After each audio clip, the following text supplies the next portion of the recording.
အားလုံးပဲမင်္ဂလာပါဆရာမဒီနေ့ပြောပြမှာလေးကကြီးပွားတိုးတက်ချမ်းသာလာတော့မဲ့သူတွေရဲ့ပြောင်းလဲလာတဲ့အခြေအနေလေးတွေဖြစ်ပါတယ်ဘဝမှာချမ်းသာတိုးတက်ကြီးပွားဖို့အကြောင်းတရားတွေပေါ်ပေါက်လာတော့မယ်ဆိုရင်အဲ့ဒီပုဂ္ဂိုလ်ဟာသူ့ရဲ့နေထိုင်မှုပုံစံသူ့ရဲ့စိတ်နေသဘောထားတွေပါအကုန်လုံးပြောင်းလဲလာတတ်ပါတယ်ပြောင်းလဲလာတဲ့အခြေအနေတွေဟာနူးညံ့တိမ်မွေးတဲ့စိတ်တွေဖြစ်ပေါ်လာတယ်။သူ့ရဲ့ကိုယ်အမူအရာနှုတ်အမူအရာတွေကလည်းသူတစ်ပါးကိုထိခိုက်နေနာတဲ့ကိုယ်အမူအရာနှုတ်အမူအရာတွေပြောဆိုခြင်းကနေရှောင်ရှားနိုင်လာကြတယ်။တမင်တကာရှောင်တာမဟုတ်ဘူးနော်။သူ့ရဲ့စိတ်နေသဘောထားပင်ကိုစိတ်သဘောကိုကသူတစ်ပါးကိုထိခိုက်မဲ့စကားဆိုဘယ်တော့မှမပြောဘူးရှောင်ရှားတယ်နော်သူတစ်ပါးအကျိုးရှိမဲ့စကားတွေကိုရွေးပြီးပြောတယ်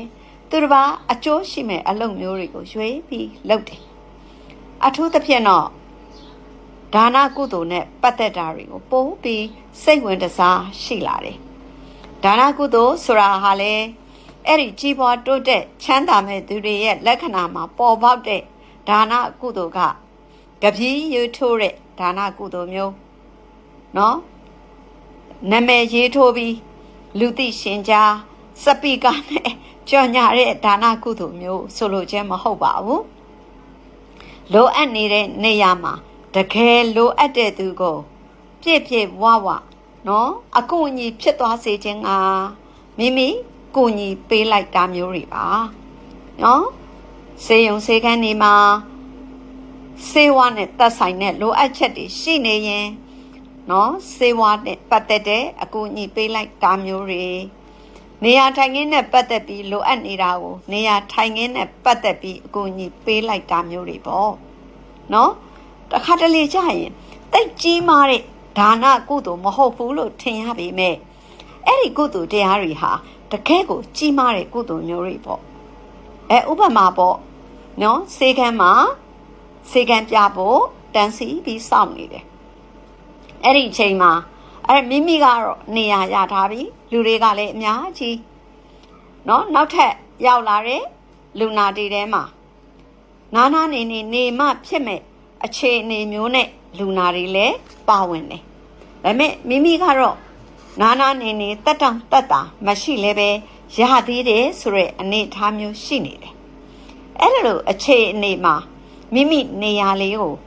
တက်တောင်တက်တာနေမှဖြစ်မဲ့လူမမာကိုလာပါဒီနေရာလေးမှာထိုင်ပါလို့ဖိတ်မှန်တကားပြုတ်ပြီးနေရာလေးပေးလိုက်တာဒါပေမဲ့ဒါလေးကိုကြည့်ရင်တော့ဘာမှထူးထူးခြားခြားမဟုတ်ပါဘူးဒါပေမဲ့အဲ့ဒီထိုင်ခုံနေရာလေးတနေရာစာရဖို့အတွက်လူတွေအများကြီးလူနဲ့ခုံအစိဖြစ်နေတဲ့အချိန်မှာအလွန်နေရာပြန်ရဖို့အလွန်ခက်ခဲပါတယ်ဒါပေမဲ့အဲ့ဒီလိုအချိန်မှာသူလဲနေမကောင်းဖြစ်နေပေမဲ့အဲ့ဒီနေရာလေးကိုသူပေးခဲ့အဲ့ဒီလိုစိတ်မျိုးပါဆိုလိုချင်တာကနော်မိမိမှာတသိန်းရှိနေလို့ပိုနေတဲ့နော်ယာရန်လေးတရွက်ပေးလိုက်တာမျိုးမဟုတ်ပါဘူးအဲ့တော့မိမိမှာလက်ရှိနေတဲ့အရာလေးကိုပဲသူတစ်ပါးကိုစွန့်လွတ်လှူဒန်းပေးလိုက်တာမျိုးပါ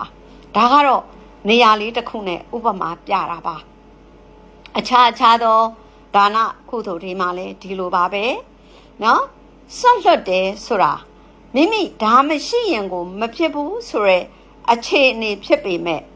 မရှိလဲရတယ်ရော့ယူလို့ပေးလိုက်နိုင်တာမျိုးမရှိရင်မဖြစ်ဘူးလို့ဆိုပေမဲ့လဲရတယ်ငါတဝက်ပဲသုံးမယ်ရော့တဝက်ယူလို့တကယ်လိုအပ်တဲ့သူကိုပေးလိုက်နိုင်တာမျိုးအဲ့ဒီလိုစိတ်မျိုးတွေပြောင်းလဲလာတယ်ဟိုအရင်ကရောအဲ့ဒီလိုစိတ်မျိုးမရှိခဲ့ဘူးဆိုရင်တော့အခုအဲ့ဒီစိတ်ပေါ်လာပြီဆိုရင်သူ့အတွက်အလွန်ထူးခြားတဲ့လက္ခဏာလိုပဲနားလည်ရမှာဖြစ်တယ်ဒီအပြင်မှာစကားအပြောအဆိုတွေလည်းပြောင်းလဲလာတယ်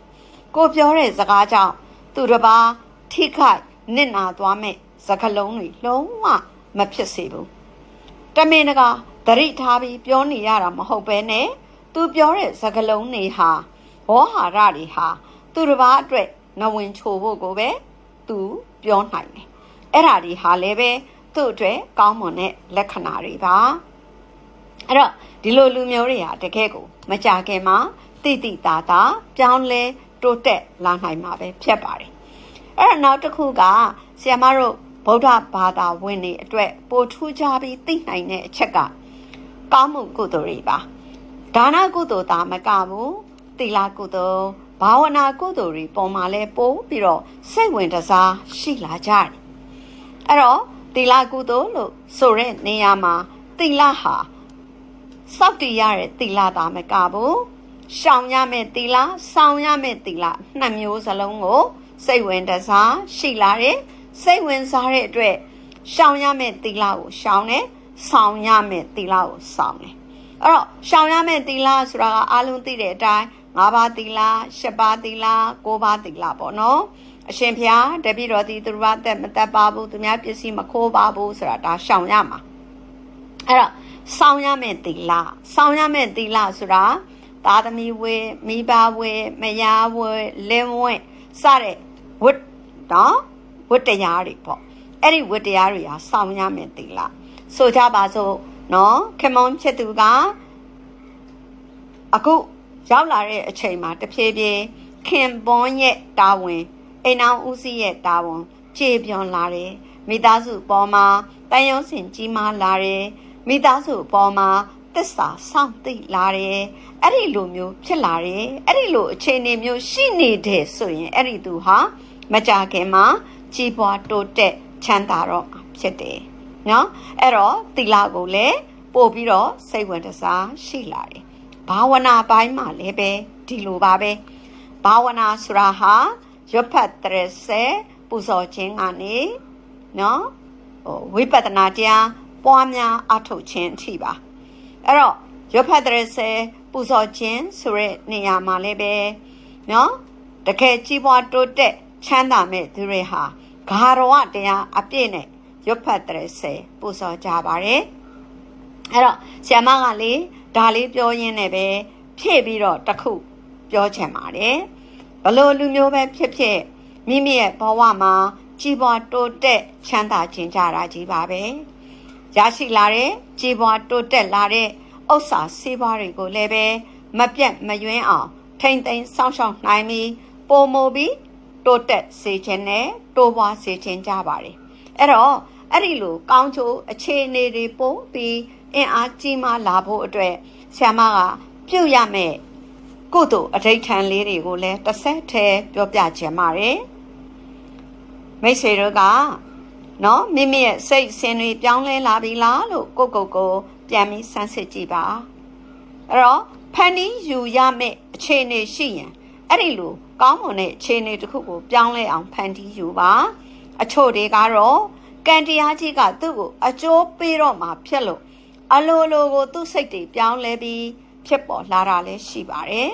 ဘလို့ပဲဖြစ်ဖြစ်ပြောင်းလဲသွားဖို့လိုပါတယ်အဲ့ဒီလိုပြောင်းလဲလာဖို့ဆောင်ရွက်တဲ့နေရာမှာတော့စီပွားလလဘတ်တီတိုးတက်ဖို့အတွက်ဒီဝါတပ်ပတိအာရိစောဂါထာတော်မြတ်ကြီးကိုတနေ့ကို9ချိန်ဖះเจ้าတော်ရှေ့မှာလက်အုပ်ချီးမိုးပြီးယရနာ3ပါးကိုအသေးချအာယုံထားပြီးပူဇော်ပေးပါဒါဟာစီပွားဥစ္စာလလဘတ်တီနဲ့ပတ်သက်တဲ့စ조사လှုပ်ဆောင်နေတဲ့အချိန်မှာမှားယွင်းစွာဆုံးဖြတ်ခြင်းမှာကင်းပြီးမှန်ကန်စွာဆုံးဖြတ်နိုင်ခဲ့တဲ့အတွက်စီပွားဥစ္စာတွေတိုးတက်နိုင်ပါတယ်။နောက်တန်မုတ်တွေဂါထာတော်ကြီးတန်မုတ်တွေဂါထာတော်ကြီးကိုလည်းပဲနေ့စဉ်ဖះเจ้าတော်မှာလက်အုပ်ချီမိုးပြီး9ချိန်တန်မုတ်တွေဂါထာတော်ကြီးနဲ့ယရနာ3ပါးကိုပူဇော်ပါတန်မုတ်တွေဂါထာတော်ကြီးဟာခန္ဓာကိုယ်မှာကြာရောက်လာတတ်တဲ့ဒုတ်ဓာလှန်လက်နဲ့အစရှိတဲ့အန္တရာယ်တွေသာမဲ့ကမိမိရဲ့စီးစိမ်ဥစ္စာဓနကိုဖျက်ဆီးမဲ့သူတွေရဲ့အန္တရာယ်ကိုပါဖယ်ရှားပေးနိုင်တဲ့ကံအထောက်ပံ့ကိုရရှိပါတယ်။ဒါကြောင့်ဆရာမကပြောချင်တာကကြီးပွားတိုးတက်တော့မဲ့သူတွေရဲ့ပြောင်းလဲလာတဲ့လက္ခဏာတွေမိမိမှာရှိသလားကြည့်ပါ။ရှိနေရင်တော့သိကြတယ်မကြခင်ကြီးပွားတိုးတက်ပါတော့မယ်။အဲ့ဒီလက္ခဏာမျိုးတွေမိမိမှာမရှိသေးဘူးဆိုရင်ဖြစ်ပေါ်လာအောင်သတိထားပြီးဖန်တီးနေထိုင်သွားပါလို့ အဲ့ဒီလိုလေးပြောချင်ပါတယ်အားလုံးကျမ်းမာချမ်းသာကြပါစေစီးပွားဥစ္စာများတိုးတက်ကြပါစေ